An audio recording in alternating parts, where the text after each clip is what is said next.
Pogosto nam pišete, kakšna je razlika v ceni uporabe hibrida in pa dizla. Zakaj bi za takšnega sploh doplačal toliko več, če nikoli ne bom toliko prišparal pri gorivu. In evo, idealna priložnost. Tukaj imam priključni hibrid C5 Aircross in en čist drug avto. Dizelski C5 Aircross. Torej, kalkulator v roki in akcija, ne? Se imam enega kle. No, daj, odstran se pol. Skratka, tole je hibridni C5 Aircross. Smo ga imeli že na testu in povedali, da je zelo udoben, ampak tokrat naju dejansko zanima, kako se bo odrezal pri porabi. Podkožna baterija ima 13,2 kvure in po VLTP to pomeni 50 električno prevoženih kilometrov. No, skupaj z elektromotorjem pa pomaga bencinskemu motorju, ta ima 130 kW, skupna sistemska moč je pa 165 kW, v bistvu 225 konjičkov. Živahno, nekaj. Aircross lahko izberete tudi samo benzinskim motorjem, s takšnim kot je tamle noter, samo da nima elektromotorja, ali pa seveda s takšnim dizelskim motorjem. Ker je to precej prostoren križanc, vem, da vas večina najprej pomisli na porabo, če je prevelika ali pa karkoli, zato sem jaz tudi za primerjavo izbral takšnega varčnega dizla.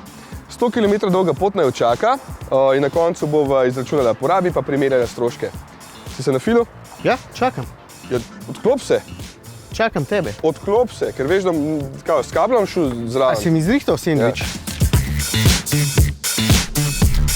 37 950 € stane takšen z opremo Shine in z upoštevanjem vseh popustov, no na najini poti bom pa polovico časa peljal na elektriko, ostalo polovico pa na bencin. In dobro opremljen dizelski C5 Aircross s samodejnim menjalnikom stane 29 580 € z vsemi popusti. Samodejni menjalnik sem dodal k ceni, ker je potem primerjava bolj fair in tudi tale mojega ima, zato bom na koncu dobil porabo takšne različice. Vedno pozabim, kako zelo prostoren je ta avto. Že bi se kar zgubil v njem. Ja, in kako udoben je tudi. Za divjake pa tole ni, če želite lepo umirjeno premagovati kilometre, je zakon. Hibrid v bistvu še bolj. Tukaj se veliko voziš v tišini in to je ena posebna izkušnja, ki pa ima svojo ceno. Ni to avto za takšne voznike s težko nogo, ampak za tiste, ki se radi igrajo, naprimer s takšnimi voznimi programi. Vmes malo preklopiš na električni način ali pa na hibridni, ker veš, da boš potem naprej v mestu potreboval elektriko. No, po avtocesti se pa itak splača voziti na bencin. In koliko si pokuril? Če se vozim na elektriko. Jaz imam 7,4. Kaj pa navadna cesta, kam? Trojane, ne? Trojane, ja. Če boš imel dosti nafte.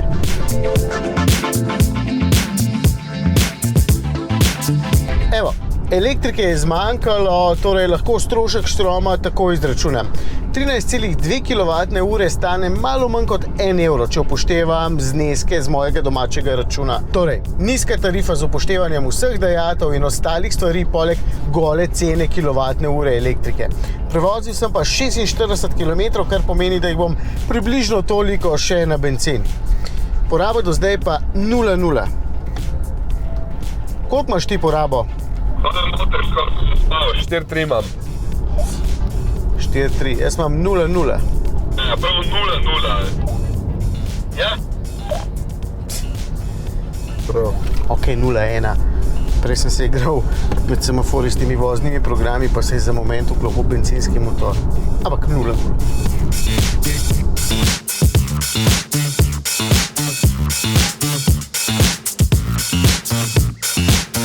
Ok, točno 100 km je za nama in moj izračun je v bistvu čisto preprost. Porabil sem točno 6,0 litra na 100 km in če upoštevam trenutne cene nafte, je to 7,2 € na 100 km. Pa če upoštevam še garancijo na tvojo baterijo, ki je 160 000 km, pomeni, da sem v tem času zapravil 11 520 € za nafto. No, moj izračun je malo bolj zapleten.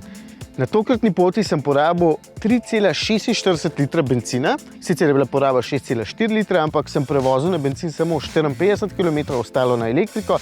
Če združim oba stroška, me torej 100 prevoženih kilometrov stane 5,1 € oziroma pri 160 000 prevoženih kilometrih 8160 €. 3 ure pa pol manjka pri tebi.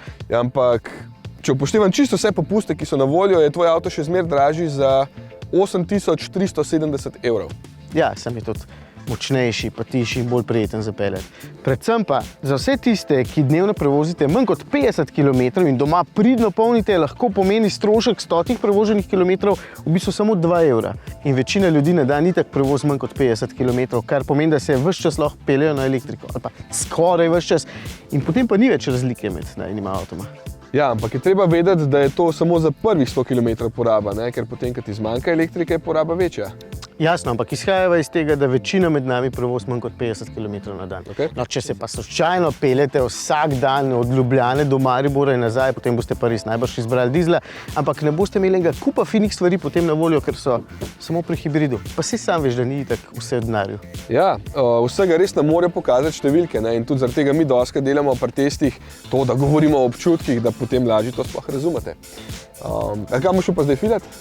Nekam bo treba. V bistvu kamorkoli, na navadni vtičnici rabim 6 ur, ura pa pol pa na takem wallboxu. Kar je super. Ja, hitro.